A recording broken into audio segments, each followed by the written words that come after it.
Amajambo y'abantu ntatume uta ico Imana yaguhamagariye kubaco. Amajambo y'abantu ntaguhindure kuba uw'Imana itaguhamagariye kubawe. Amajambo y'abantu ntatume utakira ico Imana yategekanyije yuko uzakira. Amajambo y'abantu ntaguca intege mu rugendo uri kurabamwo. Amajambo y'abantu ntagusubiza inyuma. Turagira ngo dusangire ijambo ry'Imana tusoma muri Mariko igice cyaho c'icumi ku murongo waho wa 49. Abantu benshi turasoma mu izina rya Yesu. Abantu benshi baramuzibiranya ngo ahore, ariko arushiriza cyane gutakamba ati mwana wa Dawidi ngirira imbabazi.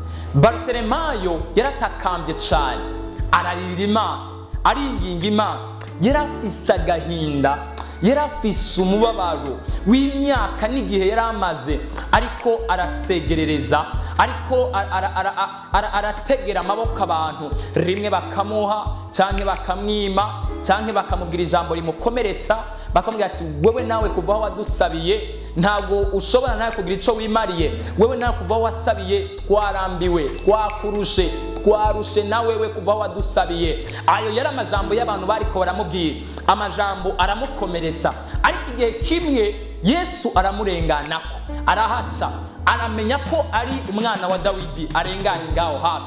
Nagira ndakubwira, ntukaze utakaza amahirwe mu gihe Imana yakugiriye ubuntu bwo kugenderera, mu gihe umukozi w'Imana yatangaje ngo kaze karibu, ngwino ukurikirana ijambo ry'Imana, ngwino wumva ijambo ry'Imana, ngwino wumva ubutumwa bwiza. Uwo mutumiro wose wa Mpwemu Yera uzokwame uwitabira. Hama rero Bartelemayo amaze kubimenya ko hariyo yindi presence ubundi mu buzima bw'umuntu w'umukristo, mu buzima bw'umuntu yakurikiye Yesu, iyo ari mu bwiza bw'Imana canke ari ahantu runaka, arumva ko ari yindi presence cyangwa ukundi kubaho kuri hafi yiwe. Bartelemayo arumva ko ari ikintu kidasanzwe kibaye hafi y'ahantu ari. Haravuga ngo hari abantu benshi baciye imbere yanje, hari abantu benshi baciye imbere, hari ikigwi c'abantu benshi bandenganye imbere y'ahantu narindi, ariko sinigeze mbona abantu, umuntu sinigeze niyumva nk'uko niyumvise uyu munsi.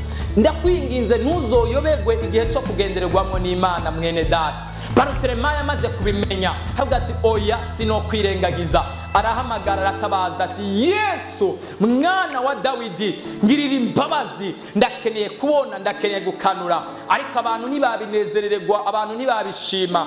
Bibiliya tubwira ngo baramuzibiranya, bamubwira ngo hora, bamubwira ngo ceceka, bamubwira ngo numa, bamubwira ngo hora.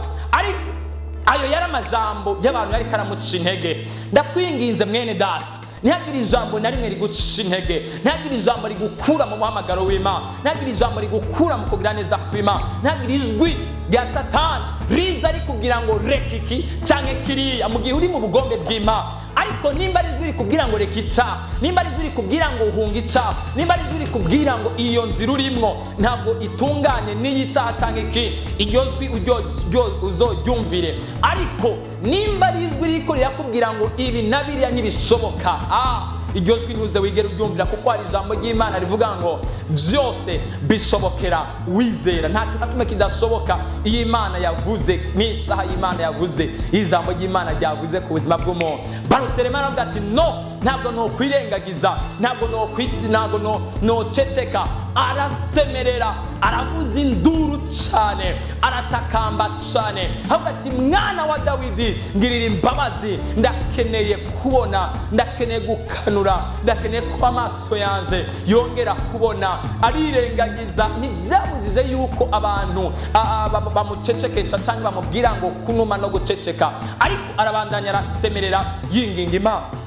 Nagira ndakwibira ibanga mwene data, igihe cyose uzogerageza guharanira uburenganzira bwawe, abantu bazokubwira ngo hora, ceceka. Igihe cyose uzogerageza kuba mu masezerano y'ubuzima bwawe, abadayimoni bazokubwira ngo oya, ntibishoboka, ibyo ntibibaho. Igihe cyose ndakwinginze mwene data, uzobona utanguye guhaguruka havuga ngo jewe ndarambiwe na buno buzima, ndarambiwe na bino bihe, ndarambiwe n'inzara, ndarambiwe no kugenda n'amaguru, ndarambiwe n'ibi, ariko utabibwira ko birambiwe, utabibwira umuntu, kuko niba bibwira umuntu azogutwenga, azobwira ngo none kurambiwe urajahe, ukora iki, niwiyahure cyangwa ikora ibindi. Ariko ukarambirwa ubibwira Imana.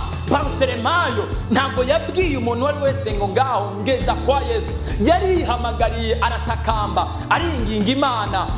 Abantu baragerageza kumuzibiranya, ariko naho abantu benshi bokubera gito bakakubera ikigaba, hari umuntu Imana yamara ategekanyije ku buzima bwawe, azokugeza mu muhamagaro w'ubuzima bwawe, azokugeza mu cyo Imana yagutegekanyirije, azokugeza mu gutabagwa, azokugeza mu kuhindurirwa amateka, azokugeza ku muhamagaro, azokugeza ku isezerano Imana yagusezeraniye. Barutolemayo icamutabaye, nasomye gatoya hepfo, ijambo ry'Imana riranezera. Yesu aramubwira ngo mumuhamagare, mumureke aze, mumureke aze, mumureke aze. Ndakubwije ukuri, igihe cyose utazumvira amajwi akubwira yuko atahantu uzogera, igihe cyose utazokumvira amajwi akubwira ko atatuzovamwo, ugahagarara ku ijwi rimwe ry'Imana rikubwira ngo komera, ndi kumwe nawe, rikubwira ngo ni jewe naguhamagaye, rikubwira ngo ni jewe nagutoranyije, rikubwira ngo uri mu mugambi wanje, rikubwira ngo ntago wavangiwe cyangwa ntago wacanganyikiwe kunkurikira.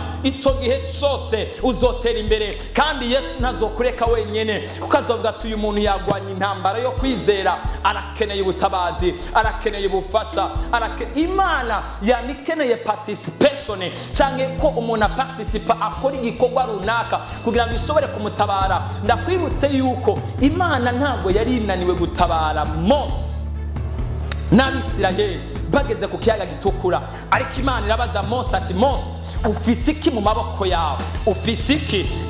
Imana yari ikeneye n'inzo ndashobora gucinzira hagati mu kiyaga, ariko gira icyo ukoze nawe kugira ngo nciyo nzira hagati mu kiyaga. Ndashoboye kuguhereza amafaranga, ariko kora akazi kugira ngo ushobore kuronka amafaranga. Ndashoboye kugira iki niki ciza, ndashoboye kuguhereza abana ntibazoza mu kiyaga, ntibuzobyara ku giti, ariko urakereye umugore kugira ngo ushobore kwaguka mu buryo bw'umuryango. Ntabwo Imana izoca muri ibi nabi, ntabwo Imana izokoresha umuyaga cyangwa ibindi. Imana izokoresha ikintu wewe ubwawe ubanje gukora. Imana imumaze kumwibutsa Mose, imubwira ati ufise iki? Mose yibuka ko afise inkoni, ayirambuye hejuru y'ikiyaga, inzira iraboneka. Irongera iramwibutsa Abisirayeli bariko baratakamba basaba amazi, iramubwira ati ufise iki? Kandi aribuka ko afise inkoni, ayikubita mu rutare, amazi yo kunywa araboneka. Nagira ndakubwire, ni wige kumva ijwi ry'Imana. Ngiye cyose uzogerageza gukora igikorwa cyo kugera mu muhamagaro w'Imana,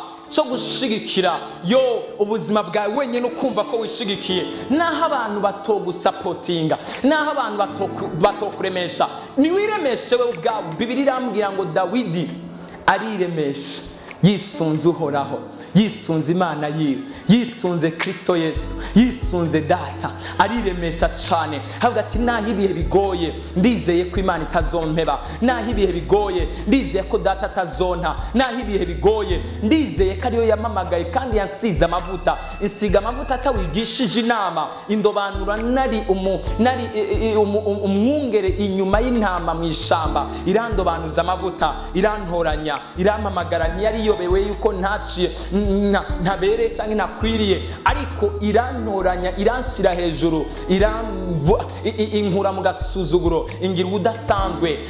Naho rero ndiko ndaca muri ibi bibazo, hari icyo Imana itegekanya ku buzima bwanje. Naho ndiko ndaca muri ibi bibazo ntibisigura ko natawe, ariko ndi mu mugambi w'Imana, ndi mu isezerano ry'Imana. Ariremesha, kandi amaze kwiremesha aca yumva yuzuye ubundi bushobozi. Hari igihe rimwe na rimwe bisaba yuko wiremesha, hari igihe rimwe na rimwe bisaba yuko witera intege. Mwene data, ushobora kugera mu bihe ata muntu n'umwe aza kugushigikira, ushobora kugera mu bihe ucika intege, ushobora kugera mu bihe amajwi yose wumva aza ari negative, aza ari amajwi aguca intege kugira ntibishoboka, ntibikunda, ntawe uzogera, amajwi yose akihundanyiriza hamwe kuguca intege. Icyo gihe nutiremesha wisunze Imana yawe, uzogwa kandi unanigwe. Birasaba yuko wiremesha uvuga ati uko biri kose mu ijuru turafise Imana, uko biri kose Imana niya ntari, uko biri kose Imana irankunda, uko biri kose naho abantu bompeba, data na mama bonta, inshuti n'abagenzi bakamva ko